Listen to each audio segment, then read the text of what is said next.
দেশে কিংবা দেশের বাইরে জায়েদ খান যেখানেই যান সেখানেই একটা আলাদা পরিবেশ তৈরি করে ফেলেন। এবার নিউ ইয়র্কের জ্যাকসন হাইটসে অনুষ্ঠিত বাংলা নববর্ষ বরণ অনুষ্ঠানে হাজির হয়েছিলেন জায়েদ খান। এছাড়াও পহেলা বৈশাখ উপলক্ষে তিনি অংশ নিয়েছিলেন বাংলাদেশি প্যারেডে।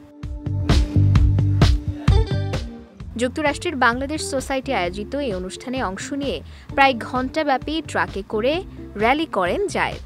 এছাড়াও অনুষ্ঠানে আগত অনেক বাংলাদেশি শিল্পীদের সঙ্গে দেখা হয় এবং তাদের সঙ্গে সুন্দর সময় কাটান বলেও জানিয়েছেন অভিনেতা। যুক্তরাষ্ট্র থেকে জায়েদ খান দেশের একটি সংবাদ মাধ্যমকে বলেন, এবারের পহেলা বৈশাখে খুব সুন্দর একটা সময় কেটেছে। এখানে নববর্ষ বরণ, তারপর বাংলাদেশি প্যারেডে অংশ নিয়ে ট্রাকে করে জ্যাকসন হাইটসের রাস্তায় বাংলাদেশের পতাকা হাতে নিয়ে র্যালি করেছি। এ সময় দেশের গান বাজছিল, পাশাপাশি আমার সিনেমার গানও বাজছিল। অনেক মজা করেছি। মেয়েরা জায়েদ খান বলে ডাকছিল আর আমাকে নববর্ষের শুভেচ্ছা জানাচ্ছিল।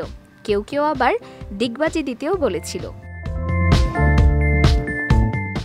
অভিনেতা আরও বলেন, এখানে অনেকের সঙ্গেই দেখা হয়েছে। দেবাশিস দা, প্রতীক সহ অনেকেই ছিল। একসঙ্গে অনেক আড্ডা দিয়েছি, অনেক গল্প করেছি। ঈদের পর পহেলা বৈশাখটাও বেশ দারুণভাবেই কাটিয়েছেন বলে জানান এই অভিনেতা।